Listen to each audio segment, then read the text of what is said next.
Hello again, Russ Douglas 222. After a long delay, here back in the Brucey Bonus man cave. We're both vaccinated and this is mid-April. So hello again, Bruce. Hello, how you doing, Russ? Hello, everybody. Right. We're still here. COVID didn't get us yet. Fingers crossed. Right, Bruce, so we're here to record some thermals. What have you got for us? Right, we're going to start out with this thing here. It's called the Raptor-X. It's been very kindly loaned to us by Ian Blackwood of BlackwoodOutdoors. So, Thank Ian. you very much, Ian. He very kindly said that I think you should have a look at this thing. So the main attraction for this scope is that it's a 12 micron sensor, 640 by 512 pixels, and a 75mm lens. That makes it probably better than anything else that's on the UK market at the moment. Simply the size of the pixels and the size of the lens give it a potential for more detail than any other thermal scope that's commercially available just now. That's what makes it particularly interesting. So it's also so first of all, and you'll see once we fire up, the level of detail is excellent. It's the best, most detailed image I've seen from a thermal imager, either as a scope or as a handheld, in all the time I've been looking at thermals. It really is very good. That's impressive coming from you, and because you build thermal stuff. Well, it is in theory it should be better because it's got 12 micron pixels and a 75mm lens. That means that the level of detail is higher than anything else available, and that turns out to be true. The actual image quality is first class. Okay, it's small for a thermal scope.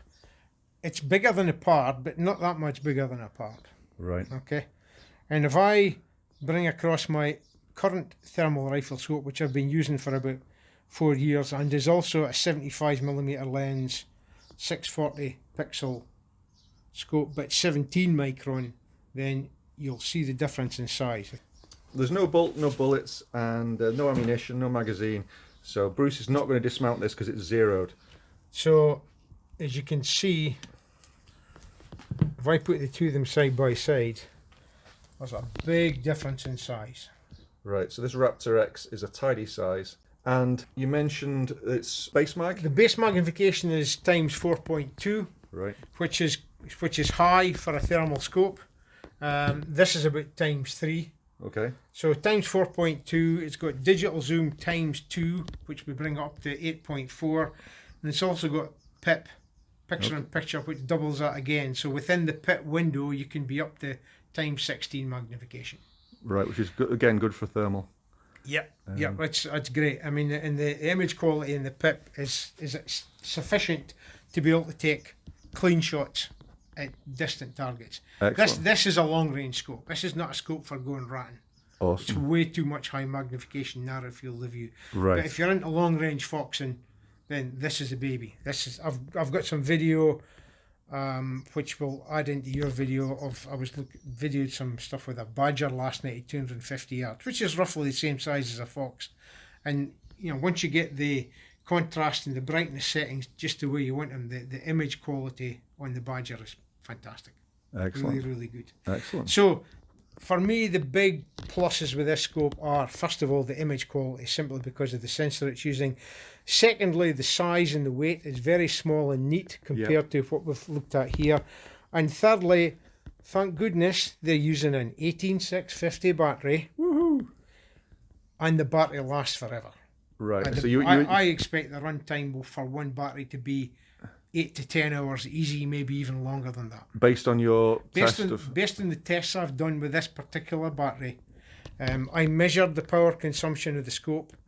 I then took the battery, and I also measured the point at which I lowered the voltage so that the scope wouldn't switch on. Right. Which was about 2.6 volts.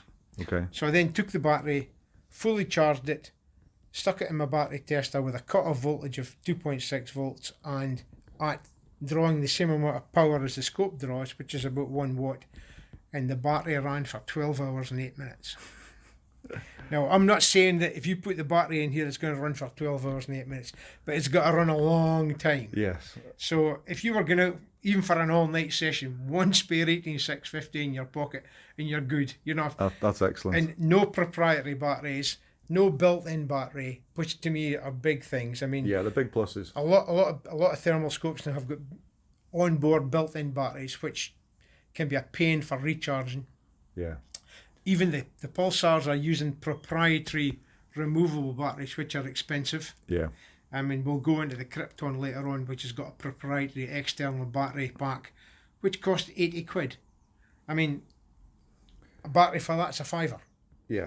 Well, that's a big selling point. That's a big selling point. Okay. Excellent. So those to me are the three standout positives about this scope. Right. On the downside, it doesn't have Wi-Fi. It doesn't have onboard recording. It does have a video output, which you can connect to an external DVR or a screen. Right. Probably the weirdest connector I've ever seen in my life. But that you showed me That this thing there. You couldn't find out what that cable was, but Ian Blackwood supplies a cable. So. The scope comes with a cable, which I'll show you. No, it's here. Yeah, this is a big cable. This is the cable that comes with it. That's the connector that plugs into the scope, right there. Right. And it splits into three different ways. One goes a video connector to a screen. One goes to a DC jack for external power, and one goes to a USB.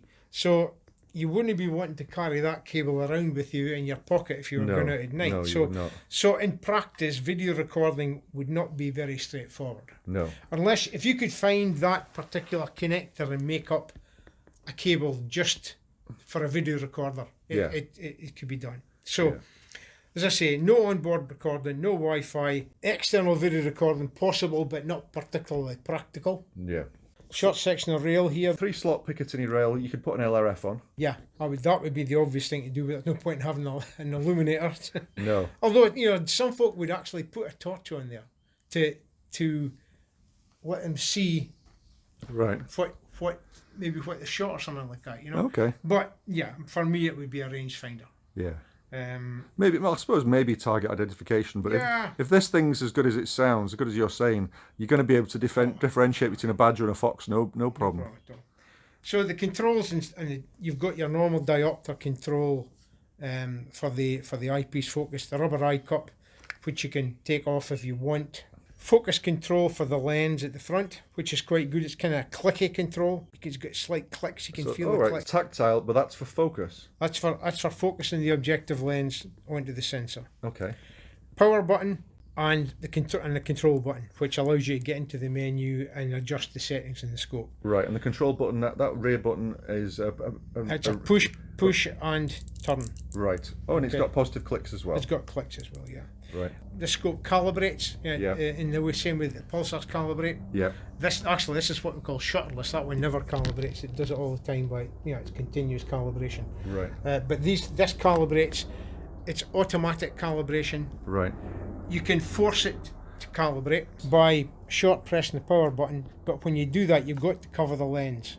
Yeah, that's a bit of a pain. Yeah, and it's kind of easy to press the wrong button. So sometimes when you're trying to get into the menu, you press the calibrate button, and the picture goes a bit weird, which we'll show you. Right. The only thing you can change kind of on the fly, as you might say, which is like with the scope on, is digital zoom 1 to digital zoom 2. Right. That's the only thing. Everything else you've got to go into the menu to adjust, which makes it a bit of a pain. Having said that, when you switch the scope on at night, or if you're going out, you go into the menu, you set it up exactly the way you want it, and then because the battery life is so good, you're not going to have to make any changes. The things that really annoyed me personally was the fact that this does have PIP, but you've got to go down 2 menu levels to be able to switch the PIP on. Right. And it doesn't retain that. When you switch it off and switch it back on again, the PIP's not there. Another thing was the reticles. If you have 3 reticle colours, you can have white, black or blue. And if you choose, for example, to set it to blue, you switch the scope off. When you switch it back on again, the reticle's going to be white. Right. So it doesn't save the reticle colour. But you've mentioned this to Ian Blackwood, and he says that what Ian tells me is that he has a software program from the manufacturer that allows you to install the software on a computer to allow you to view and make changes to the system, Right. and also to allow you to upload firmware updates through the USB connector. And he's telling me that he can have these my moans and groans. He can have those changed to make it do what I think it should do. Right. Okay. I'd have to say, and Ian agrees with me, the software is a bit clunky and slow. Right. Okay. It's not blindingly fast. Right. You're not going to be pushing buttons really. You have to kind of press a button, wait for it to do its thing, press another button, wait for it to do its thing. Right. The saving grace there is the battery life. The fact that you can do all these settings when you switch the scope on first thing at night, and then that's it. You don't have to touch it again. The only thing you're going to do is change your zoom. Mm-hmm. And that's really the only thing you'll do. And if you want to change colour palettes, you've got to go into the menu. And there are only 2 colour palettes, white and black. There are no colours. Right. So, in many ways, it's a very basic scope compared to the likes of the pulsars and the iRays. Yeah. It doesn't have all these fancy functions like Wi-Fi and onboard recording, multiple colours, and all these sort of things. But the image quality is just so good that, that these other shortcomings kind of fade into the distance as far as I'm concerned. So yeah, and rail-wise, so rail-wise, it comes with this setback rail, okay, which is quite sturdy, quite a solid piece of kit. It's aluminium, but it's a solid piece of kit. Yeah, and that's got a built-in recoil arrestor stud, which is removable. Just angle that so I get the light on it. So, and you've got positive. This rail actually looks very, very similar to at the same design house as one we've seen on some of the same SCL scopes. Mm-hmm. That's a very similar design. Yeah. But then the scope itself has got a recoil stud and a single Picatinny locking stud with a pretty substantial wing nut to tighten it up. There's going to be no problem fastening that when you've got gloves on. No. And the recoil arrestor stud's removable, so that's cool. Yeah, that's right. But because of you're going to need the reach back mount. Yeah, because it's so short. Yes. To get your eye in the right position, you are going to need a reach back mount. I mean, there's no way you're going to.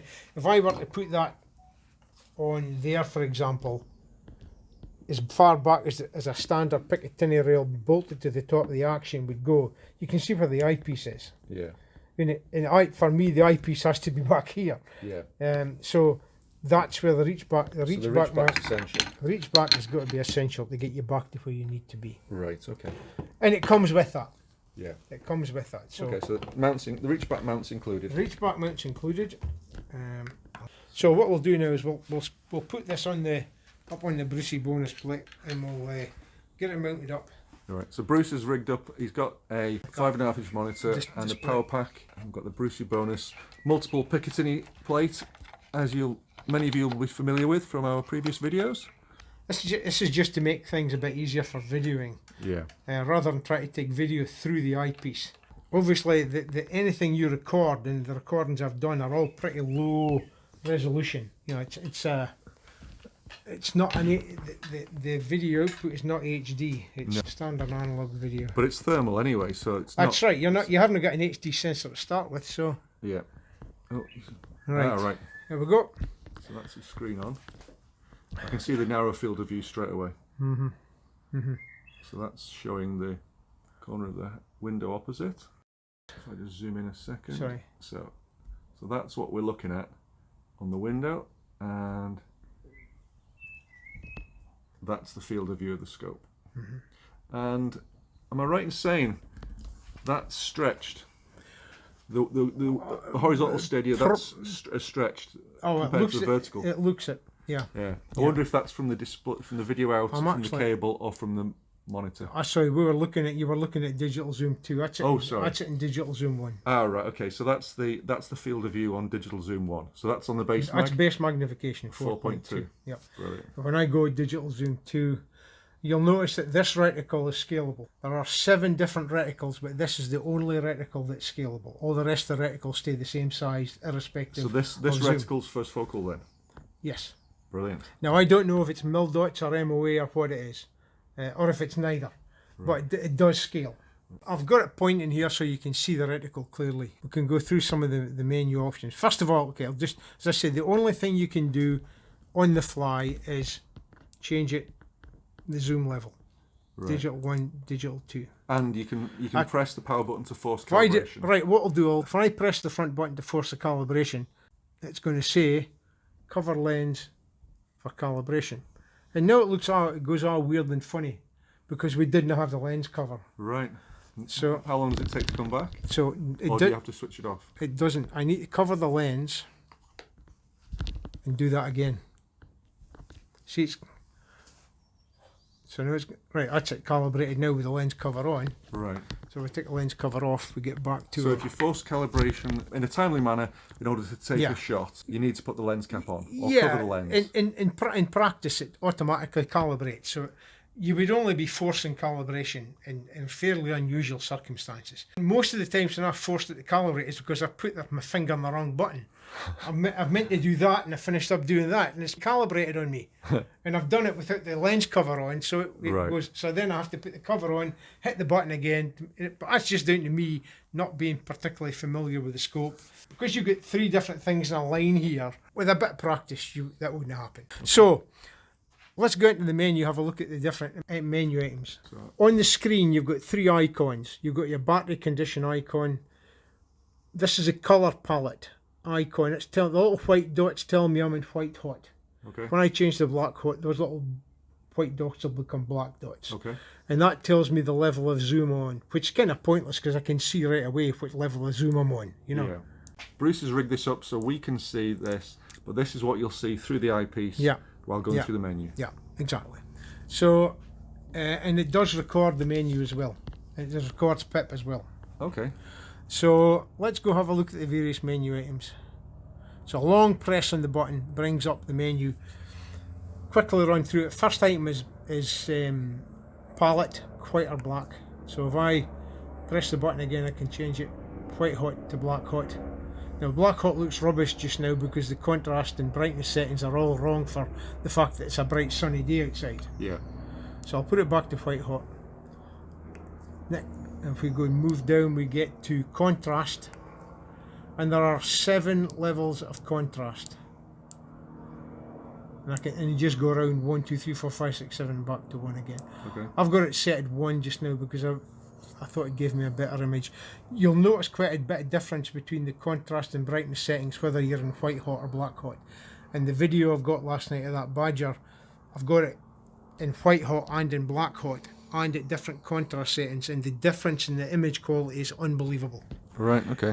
When you've got the contrast and the brightness set wrongly, it looks rubbish. Mm-hmm. When you get the contrast and the brightness set correctly, you can see a lot of target detail. So it takes practice. You need to play a bit until you get things the way you want them. Okay. So this second item in the menu is a contrast. Next item down is brightness, and again you've got 7 levels of brightness. I've got it up at max just now. Next one down is digital zoom, ×1 or ×2, which is kind of a bit pointless because we've got that in the top anyway, so I'll put it back to 1. Next thing down is reticle, and reticle's got its own sub-menu. So, first item in the reticle sub-menu is reticle brightness, which is quite useful. All right. Because if you're out at night, you don't want a bright reticle. Yeah. You know, so that's it in 1. That's 4. Now, that's fine during the day just now when we've got lights on. Yeah. But if you're out at night, that's too bright. Right, okay. It's too much. So, you know, I would have it down at probably 2 if I was out at night. I'll leave it in 4 just now because it's easier for us to see. Yeah. Okay, next one down is reticle colour. And we have 3 choices. White. Come on. Behave. Black hot. And blue. Blue. Interesting. Although, if you look at some of the other reticle styles, that blue sometimes looks green and sometimes it looks purple. But, you know, it's a psychedelic. So there are 3 choices. In principle, there are 3 choices. White, black and blue. I'm going to put it back to white. And as I said to you, one of the problems I found with it is if I set it up to blue or black, when I switch the scope off and switch it back on again, it goes back to a white reticle. It doesn't, and I would quite like to have the black reticle the default, because if I'm shooting in white hot, a black reticle against a white target is much easier than a white reticle against a white target. Yeah.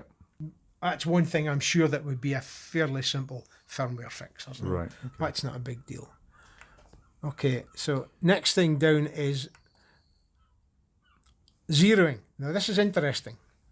This is the zeroing menu. Now, so this is a bit different from, say, the PAR, that you don't get a free screen option like you do in the PAR. If you take a shot at the target, you have to observe the point of impact.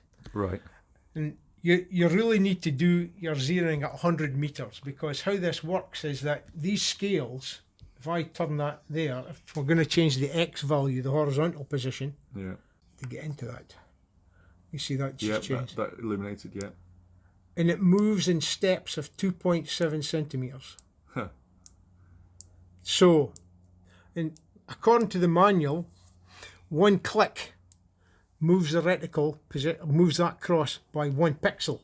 So what we know is that 1 pixel equals 2.7 centimeters at a distance of 100 meters. Right. So if you set up, you zero at 100 meters, you shoot at the target, and let's make it easy. Let's say you're 10 centimeters to the left. Okay, well, I'll work in inches, but I'm going to have to do it in centimeters for this. Yeah. You're 10 centimeters to the left. So you're gonna dial in what would be nearest to 10 centimeters. Here you go. 10 point, is that 10.5? 4 clicks. 4 clicks, 10.5 centimeters. That would be my position. Okay. And then I'd move to the Y, And then the Y scale illuminates. And you can see the reticle moving, the cross moving down. Right. Okay. Okay.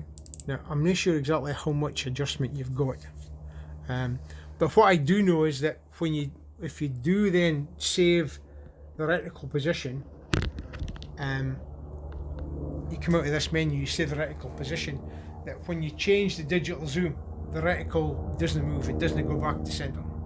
It stays where it is. I think the screen redraws round about that. I haven't seen it go right off screen, but you could have the reticle quite far down, off to one side or up to one corner. Okay, so that's how you set your X and Y positions. You basically have to measure the distance between your point of aim and point of impact, work out how many 2.7 centimeter increments you've missed by, and then dial in those number of clicks or that distance. Then you go down and you save your settings, and you come out of that part of the menu.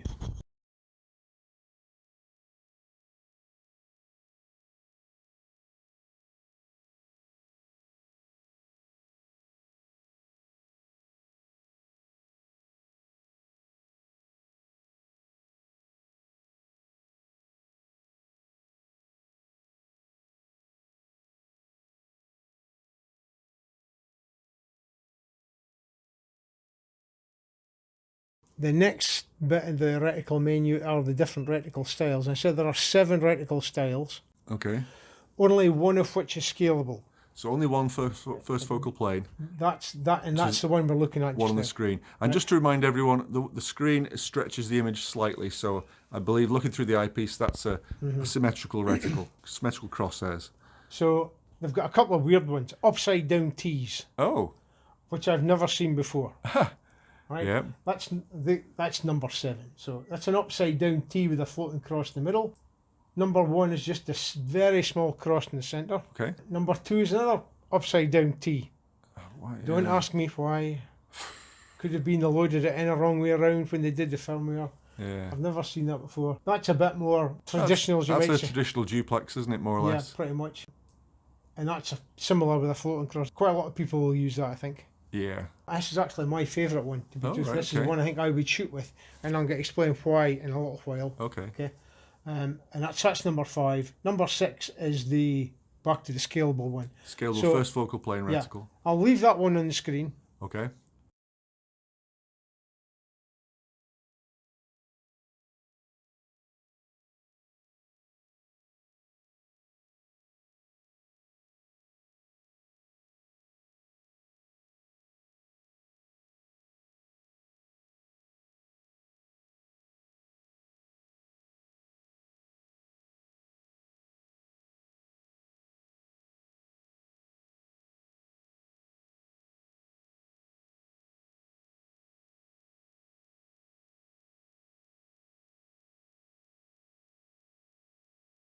and we'll continue with the other reticle functions and other scope functions, and you'll see why. Now this bottom one is slightly different. There are three options here. The first one is reticle only. Okay. The second one is reticle plus stadiometric rangefinder, which is that thing to the end, or neither. Some people might want to use it as a spotter and not have a reticle on the screen at all. Okay. So there's a choice there to have nothing on the screen. Well, someone filming wildlife would be would not want to. I've had on previous reviews of various things like this, I've always had somebody asking, is there an option for no reticle? And I know somebody's going to ask that question, so the answer is yes, there is an option for no reticle. The only thing I'm surprised that's missing, Bruce, is I'm surprised there's not a reticle option of a V. You know, like military style inverted V. Yeah. Well, I would think additional reticles is a firmware thing. It's not a big deal really to do that. You could have more reticles. You could, and clearly since they can do first focal plane, they could have more first focal plane reticles as well. Right. Okay. So that's the reticle menu. What I'm going to show you here is how clunky this firmware is. So we're in the reticle menu. Okay, I'm coming out. So at the bottom of there, that option takes me back to the main menu. Right. Okay, so when I press that, talk amongst yourselves for a second. Put the kettle on. Now we're back in the main menu. Oh right, okay. Okay, so that's kind of. It's a bit clunky then. It's a bit clunky, yeah. Now there's another menu which is called Advanced. This is the Advanced menu, and eventually we get to the pip function. Right. So that's not exactly a hotkey, is it, for pip? No. So if I go pip, as soon as I can do on or off, right? But if I go on, now we've got pip, and pip is double whatever the magnification is. And what I found is that the reason I like this reticle is because if something's inside that circle, it's going to be in the pip box. Oh right, okay. So that's why I like it. So do you want to get some of the detail of that window in on the pip, just so we can see? So like some of the trellis work at the top of that window frame, top of that window. Yeah. Okay. That shows what you mean then. Yeah, pretty much so. That little window is inside the circle. Yeah. But you can clearly now see that this monitor stretching it's not a circle. But that's why I like that reticle, because I know if the target's inside that circle, I can see it in the pip. Right. Okay. But there's no hotkey to put the pip on. No, and it defaults off. Yeah. Every time I switch the scope on, I've got to go through there. I've got to go into the menu, and then I've got to go into the advanced menu to switch the pip on. Right. Okay. Now it'll stay on now until I switch the scope off. So that's pip.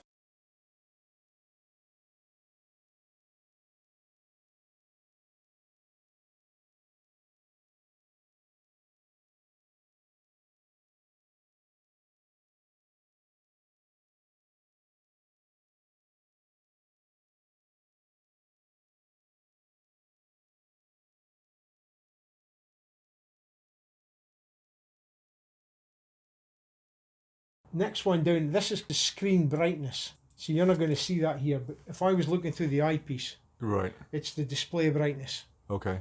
So again, I took some photographs of the various menus using my digital camera taken through the eyepiece. And the first lot I took, it was too bright. I went back and had to turn the eyepiece brightness down. Right. And then I was able to get better images, and when I'll edit those and send them to you if you want. Thank you. So you're not going to see any difference on the screen or here because you're only going to see it in the actual eyepiece. Right. So that's display brightness. Next one is video out. You can switch it on or off. Okay. Which it's obviously on at the moment. Next one is dead pixel repair, which I'm not going to go into because there's no dead pixels, but basically if there's a dead pixel you can move across to the exact position of the dead pixel, hit the power button, and it basically switches that pixel off, which is what all dead pixel repair functions do in all the thermal scopes I've used. Oh, here we go. There's a pixel repair function sub-menu showing the X and Y, and we'll just come out of that. That's basically a reset function. That brings you back to factory settings. Okay. Reset factory settings? No. And then you've got language, English or Chinese. Okay. And back to exit. Back to main menu. But there's a quick way of getting out of it. If you press the power button, that closes the menu at any time. So you can get out of the menus more quickly by a quick pressing the power button. But as I said, the firmware's a bit clunky. Definitely, it's not as slick as like the Pulsars. or some other scopes I've used. But you know, I'll the image quality makes up for it. I mean, if you look at the level of detail in that image there, it's terrific. That's zoomed in. So that there is at times 16. Yeah. It's still pretty damn good, is it? Yeah, that's impressive. So that's times 16 zoom we're looking at there. Yeah. So it's times 2 digital zoom in the screen, times 4 on the pit box, and you've got a optical of times 4.2. So that's impressive, yeah. Very, very, very good image. And how much are these going to retail at? He's selling them for, I think it's between 4,800, 4,900. Okay. About that. That's the he did have them slightly cheaper. He had an Easter weekend promo offer. So perhaps if you spoke to him nicely, he might reinstate that. I don't know, but he's always a hell of a good guy to deal with. So I wouldn't say that he wouldn't do that. Right. So. Okay. So I'm afraid, this being daylight and the sun's out and it's about 14 degrees outside today, so it's a pleasant spring day. This is not great thermal conditions, but I'm going to splice in some footage Bruce is going to supply from one of his permissions. Go on, Bruce, you explain that. Okay, well, I was out with one of my permissions last night and testing the Raptor scope, and we've got footage of rabbits, of roe deer, and of a badger, and I've got it in both white hot and black hot with different contrast and brightness settings. Excellent. And it's amazing the difference in image quality by having the correct settings and not having the correct settings. You know? Right. It can look pretty dreadful or it can look pretty amazing, just depending on how you've got contrast and brightness in either white hot or black hot. So that's interesting to know, but also I know from previous testing, we noticed on one or two thermal scopes that black hot showed more detail than white hot. Have you found anything like that with the Raptor? I would say after I kind of worked the contrast and the brightness for both white hot and black hot, I was getting pretty much the same level of detail on both. Okay. Unless you tune up the brightness and contrast, they can both look just a white blob or a black blob. Yes. Okay. Although I would say possibly black hot was a bit more relaxing to look at. Okay. For a long period of time, and I know that a lot of people like to work in black hot. Okay. I have always just gone with white hot, but I was surprised last night. I as a bit in the video, I've got a rabbit at about maybe 70, 80 yards, and I've got him on black hot, and you can see quite a lot of target detail within the. It's not just a black blob. Right. Okay. You can see shades of grey. Obviously, black being hot, around about the ears and the nose and the eyes are hotter, and you can see that pretty well. Excellent. You know, and given that was at 70, 80 yards away, it was pretty good. Excellent. So, as I say, overall, this is the best thermal image I've seen. Brilliant. Okay. I'm really, really impressed with the image.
Thank you very much. No problem.